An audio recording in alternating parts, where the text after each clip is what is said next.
I'm Swimming Pool Steve, and I want to give you 4 reasons to get a pool now, not later. And I mean, sure, that sounds good. Who can afford a pool? But if you're going to get one, or if you're thinking about getting one, these are things I would want you to consider because the purchasing process for a pool tends to be longer than people anticipate. Like, let's say you decided today, right here, right now, that's it. We're getting a pool. We won the lottery, and we're having a pool installed. It could be a couple years before you're actually swimming in that pool, depending on the area that you live. A lot of pool builders, at least the good ones, are in high demand. And I mean, I think we could agree here, you don't want the wrong pool builder. And so the process tends to drag itself out. And that's why I say time passes quickly. From the time at which you decide to get a swimming pool to the time that you're actually swimming is commonly multiple years. In some areas where swimming pools are in high demand, and there's just tons of local builders, maybe you're swimming within a year, and good for you if that's the case, but I would say that is the exception and not the rule.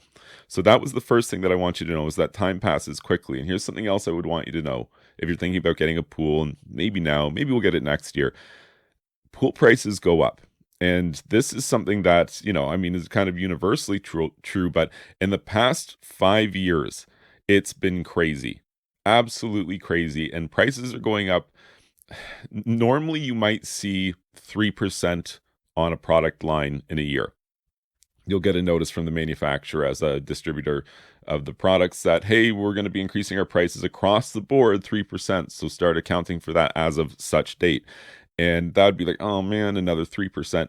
That's what it used to be like. In the past 5 years, it's been like, 27% increase on this. And it'll be the fifth price increase in a year.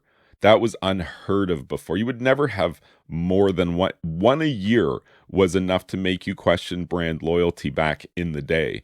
And these days, it's just, I mean, the manufacturers are just passing along manufacturing costs as the story goes. But the bottom line is the contractors are out there but bidding on jobs, and by the time the customer accepts the job, if it's not done in a timely fashion, prices have gone up. That's just how quickly it's happening. So if you're thinking of buying today versus buying tomorrow, be aware, I can all but guarantee the price will be higher tomorrow than it will be today. Point 3, I kind of glossed over earlier, and it was just that finding the right pool builder is so much more of a process than you think it's going to be. I can't tell you how many homeowners have told me a story where they decided to get a pool and they've got a briefcase full of money and they're ready to spend it. And they reach out to 3 local builders thinking, I'll get one of these 3. They look pretty good. And not one of the 3 even gets back to you. Even though you were like, hey, I'm ready to build a pool. I'm in your area. Let's do this.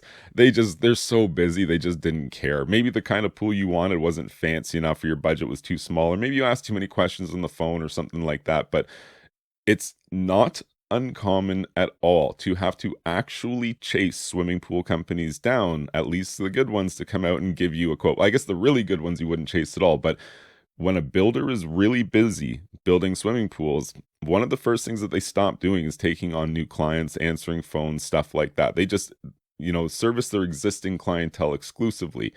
And they use word of mouth to get new contracts. They don't advertise. They haven't in, a long time. These are the really good builders. And 2 to 3 years out is not uncommon. 1 to 2 is kind of the minimum for a really good builder in a lot of busy areas for swimming pool building. So this brings me to my last tip here. If you're thinking about getting a pool now versus later, access for building pools is important. You're going to be doing a lot of stuff like tearing down fences and having like heavy machinery and excavators coming in and bobcats running back and forth. And it's a whole lot of work going on. And that's great if you've got, wide open property access on all sides. But what if, 5 years from now, the area you live looks more like a subdivision and there's houses surrounding you where there used to be just empty farmland? That's a story that I hear all the time in the world of swimming pool building, is that access is everything. If you have access now, utilize that access and put in your swimming pool, because you never know what's going to happen in the world of real estate. Somebody might sell some property around you and develop it in a different way. Cut off access would be less amicable to having you bring in, all this machinery to build this pool. If you have the ability to do it now, maybe think about doing it now, because you never know what's going to happen in the future. If you found these tips helpful, please be sure to like this video and subscribe to my YouTube channel. And you can check out my website, swimmingpoolsteve.com.